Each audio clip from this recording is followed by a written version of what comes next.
వచ్చినాక మీ ఉత్సాహం చూస్తుంటే ఒకటే అనిపిస్తా ఉన్నది. రేవంత్ రెడ్డి గారు ఇప్పటిదాకా ఒక లెక్క, ఈ జోష్ చూస్తుంటే ఇక్కడి నుంచి మరొక లెక్క స్టార్ట్ అవుతుంది నీకు. ఎందుకంటే ఇక్కడికి వచ్చింది మామూలు పిల్లలు కాదు, ఉడుకు నెత్తురుతో ఊరకలెత్తే యువతరం ఇక్కడికి వచ్చింది. నెత్తురు మండే నవతరం ఇక్కడికి తరలి వచ్చింది. జంగ్ సైరన్ మోగించడానికి వచ్చిన మా యంగ్ జనరేషన్ కు హృదయపూర్వకంగా నమస్కారాలు. కాకతీయ, ఉస్మానియా, మహాత్మా గాంధీ, పాలమూరు, శాతవాహన వివిధ విశ్వవిద్యాలయాల నుండి ఇక్కడికి తరలి వచ్చిన మా తమ్ముళ్లకు చెల్లెళ్లకు ప్రత్యేక నమస్కారం. అశోక్ నగర్ నుండి, దిల్సుఖ్ నగర్ నుండి, చిక్కడపల్లి నుండి, వివిధ కోచింగ్ సెంటర్ల నుండి ఇక్కడికి తరలి వచ్చిన మా పోటీ పరీక్షలకు ప్రిపేర్ అవుతున్న అభ్యర్థులందరికీ నమస్తే. పెద్దలు ఎప్పుడో చెప్పారు, యువశక్తి శివమెత్తితే పోరాటాలు పోటెత్తుతాయి, నవశక్తి విజృంభిస్తే విప్లవాలు విరబూస్తాయి, మీరు పిడికిలి బిగిస్తే పీఠాలే కదిలిపోతాయి, మీ గలాలు గర్జిస్తే కుర్చీలు కూలిపోతాయి. రేవంత్ రెడ్డి గారు గుర్తుపెట్టుకోండి, మీరు కదం దొక్కితే ఉద్యమాలు ఉప్పెనలైనాయి. గతంలో తెలంగాణ ఉద్యమం చూసినాం ఏ రకంగా.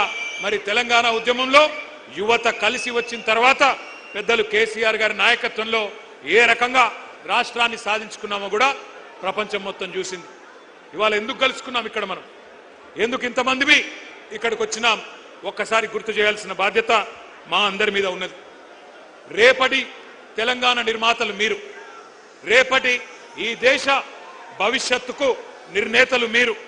మరి అట్లాంటి యువతరాన్ని దగా చేయవచ్చునా ఆలోచించండి. ఎందుకు ఈరోజు ఈ కార్యక్రమం ఏర్పాటు చేసుకున్నాం? ఒకటే ఒక కారణం, ఒక మహాద్రోహాన్ని, మీకు జరిగిన మోసాన్ని, వంచనని గుర్తు చేసుకొని మర్చిపోకుండా ఎవరైతే మోసం చేశారో వారికి బుద్ధి చెప్పడానికే ఈ సమావేశం. సరిగ్గా ఇదే నేల మీద, సరిగ్గా ఇదే ప్లేస్ లో 38 నెలల కింద మే 8, 2023 ఆనాడు ఇదే సరూర్ నగర్ స్టేడియం సాక్షిగా ఒక దారుణమైన దగా జరిగింది. దగా పడ్డది ఎవరు? తెలంగాణ యువత. దగా కోరులు ఎవరు? కాంగ్రెస్. 2023లో ఇక్కడే ఇదే గడ్డ మీద, ఇదే గ్రౌండ్ లో ఆ రోజు మీటింగ్ జరిగింది. ఢిల్లీ నుంచి ప్రియాంక గాంధీ వచ్చింది, గల్లీ నుంచి కల్తీ కాంగ్రెస్ నాయకులు అందరూ వచ్చినారు, హైకమాండ్ నుంచి గాంధీలు, గాంధీ భవన్ లో దూరిన గాడ్సేలు అందరూ కలిసి ఒక మాయా మశ్చీంద్ర కార్యక్రమం చేసి బురిడి పత్రం ఒకటి రిలీజ్ చేసినారు. దాని పేరు యూత్ డిక్లరేషన్ అని పెట్టినారు. 60 ఏళ్లు తెలంగాణ గడ్డ మీద నెత్తురు పారించిన దుర్మార్గమైన పార్టీ కాంగ్రెస్ ఆ రోజు వాగ్దానాల వరద పారించింది.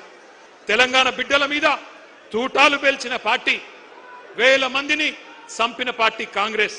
ఆ రోజు యూత్ డిక్లరేషన్ అని పెట్టి ఏం చెప్పిందో ఒక్కసారి ఆ స్క్రీన్ మీద, మీ పక్కన పెట్టిన స్క్రీన్ల మీద మీరు చూడాలని చెప్పి నేను కోరుతా ఉన్నా. ఆ వీడియో ప్లే చేయండి. Youth declaration.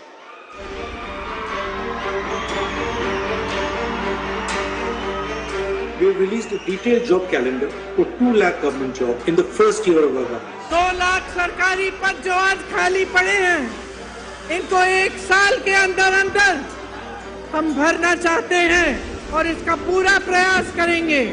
भर्ती के लिए हर साल एक जॉब कैलेंडर बनाया जाएगा। बेरोजगार युवाओं के लिए हर महीने 4,000 रुपए बेरोजगारी भत्ता हम कह रहे हैं देंगे। शिक्षा प्राप्त कर रही 18 साल से ऊपर की लड़कियों को इलेक्ट्रिक स्कूटर मिलेगा। हाँ, ये मुझे भी पसंद है, ये वाला।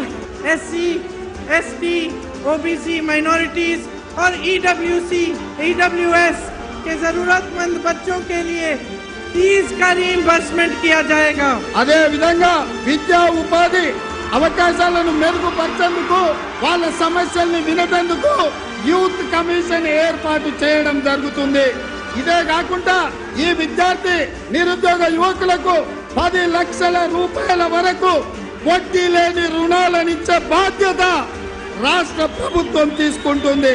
తెలంగాణ రాష్ట్ర ప్రభుత్వంలో రాయితీలు పొంది ఇతర రాష్ట్రాలకు సంబంధించిన ఉద్యోగాలు కల్పిస్తున్న పరిశ్రమలలో 75% స్థానిక నిరుద్యోగ యువకులకే ఉద్యోగ అవకాశాలు ఇచ్చే విధంగా చట్టాన్ని తీసుకొస్తాం.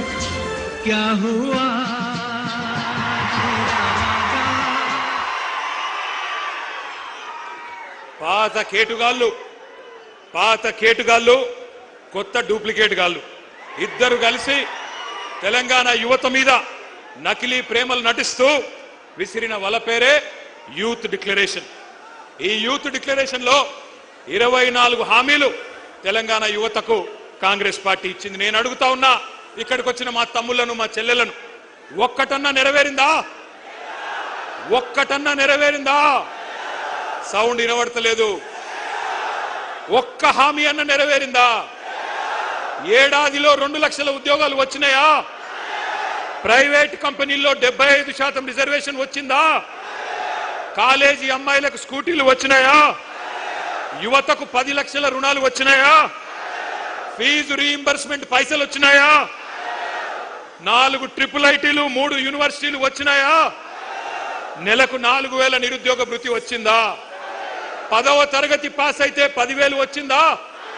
12వ తరగతి పాస్ అయితే 15,000 వచ్చిందా? డిగ్రీ పాస్ అయితే 1,00,000 వచ్చిందా? పీజీ పాస్ అయితే 1,00,000 వచ్చిందా? పిహెచ్డి చేస్తే 5 లక్షలు వచ్చిందా? మరి ఏమొచ్చిందని నేను అడుగుతా ఉన్నా. ఈ పార్టీకి ఓటేస్తే నేను అడుగుతున్నా మిమ్మల్ని, ఇంత మోసం చేసిన వాళ్ళను ఏమందాం? దగేబాజ్ అందామా? దోఖేబాజ్ అందామా? దగుల్బాజీలు అందామా? ఏమందాం? మీరు ఆలోచించండి. ఒక్క మాటలో చెప్పాలంటే, young generation got cheated by a old jackal. Young generation got cheated by a old jackal. ఒక జిత్తుల మారి ముసలి నక్క కాంగ్రెస్ యువజనాన్ని తెలివిగా చిత్తు చేసింది. ఒకనాడు మా జగిత్యాల అలిశెట్టి ప్రభాకర్ అనే ఒక మహాకవి, ఆయన అన్న ఒక మాట గుర్తొస్తున్నది వాళ్ళ ఉపన్యాసాలు వింటుంటే. ఆయన అన్నాడు, అలిశెట్టి ప్రభాకర్ గారు, ఒక నక్క ప్రమాణ స్వీకారం చేసిందట ఇంకెవ్వరిని మోసగించనని. ఒక పులి పశ్చాత్తాపం ప్రకటించిందట, తోటి జంతువులను నేను ఇంకా చంపనని. ఇవాళ వీళ్ళ మాటలు వింటుంటే 60 ఏళ్లు నెత్తురు రుచి మరిగిన కాంగ్రెస్ ఏ రకంగా మోసం చేసిందో ఒక్కసారి గుర్తు చేసుకోమని చెప్పి నేను కోరుతా ఉన్నా. కాంగ్రెస్ పార్టీ పుట్టు పూర్వోత్తరాలు మీకు తెలుసు. అన్ని తెలిసి కూడా చైతన్యవంతమైన మనం వాళ్ళ మోసపు వలలో పడ్డాం. కానీ ఈరోజు ఏం జరిగింది? కాంగ్రెస్ వాళ్ళకు అధికార పీఠం వచ్చింది, నిరుద్యోగులకు మాత్రం బలిపీఠం ఎక్కే పరిస్థితి వచ్చింది. 31 నెలలు అయిపోయింది, 32వ నెల నడుస్తా ఉంది. సడి లేదు, చప్పుడు లేదు.